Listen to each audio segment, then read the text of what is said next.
Assalamualaikum. Hai semuanya. Berjumpa kembali di KS Rina Channel. Hari ini saya nak kongsikan satu resepi sos spaghetti arrabbiata. Nak tahu macam mana cara saya membuat sos ini? Kenalah tengok sehingga selesai. Ini adalah bahan-bahan yang saya gunakan untuk membuat sosnya. Ikut je kuantiti yang saya gunakan pasti menjadi. Sangat puas hati dan sedap rasanya. Bahan-bahannya pun mudah sahaja. Tak susah pun nak cari.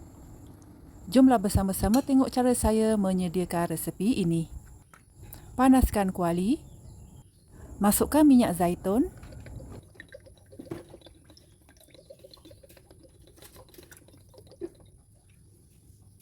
Masukkan pula butter.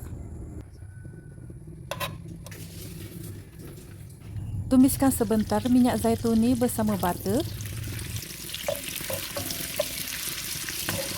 Bila dah panas dan sebati, masukkan pula bawang Holland.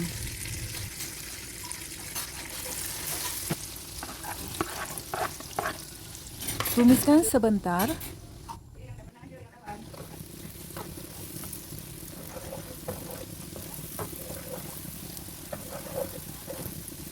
Masukkan pula bawang putih. Tumis sehingga layu.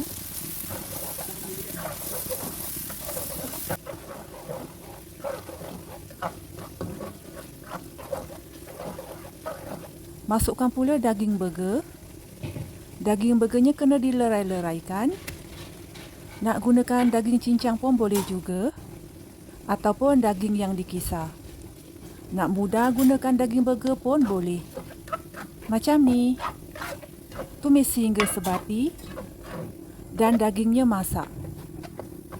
Bila daging dah masak, ianya akan lain sedikit warnanya. Lebih nampak garing dan gelap.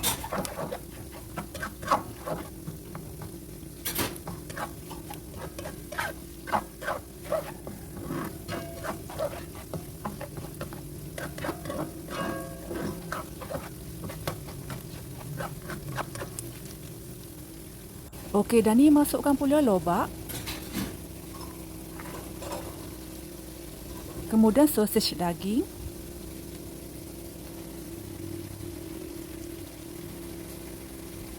Kacau-kacau sehingga sebati.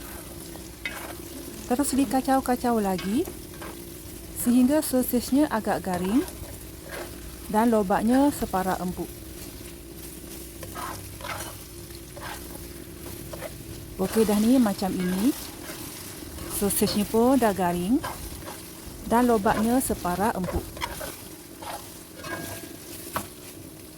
Bolehlah dimasukkan pula cendawan butang. Nak gunakan cendawan butang yang segar pun boleh juga. Dua-duanya pun sedap. Janganlah risau. Gunakan je stok yang ada dekat rumah.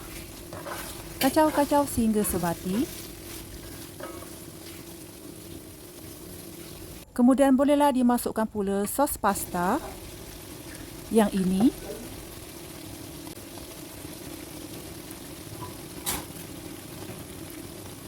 Masukkan pula sos pasta arrabbiata.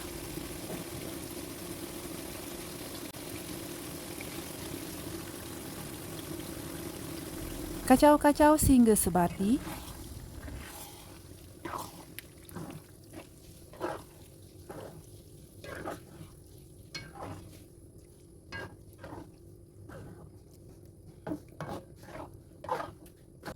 Tambahkan sedikit air. Sos spaghetti arrabbiata yang saya masak ni agak pekat. Nak ala-ala cair pun boleh juga. Tambahkan saja air. Jadi kuahnya nanti agak cair, tak adalah pekat ya. Masukkan pula garam.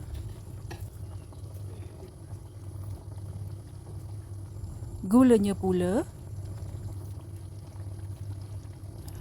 Masukkan pula serbuk perasa. Masukkan parsley kering. Kemudian oreganonya. Dan jangan lupa ladi hitam yang ditumbuk.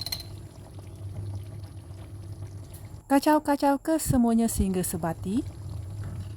Kemudian rinikan seketika supaya bahan-bahannya semua meresap dan sebati. Cubalah rasa kuah sos spaghetti arrabbiata ni. Tak cukup masin boleh saja ditambahkan garam. Nak lebih manis boleh saja ditambahkan gula. Rasa sos spaghetti arrabbiata yang sedap ianya cukup rasa. Masa-masa manis, masin semua kena ada dan cukup. Barulah sedap. Dah siap dah. Selamat mencuba. Terima kasih.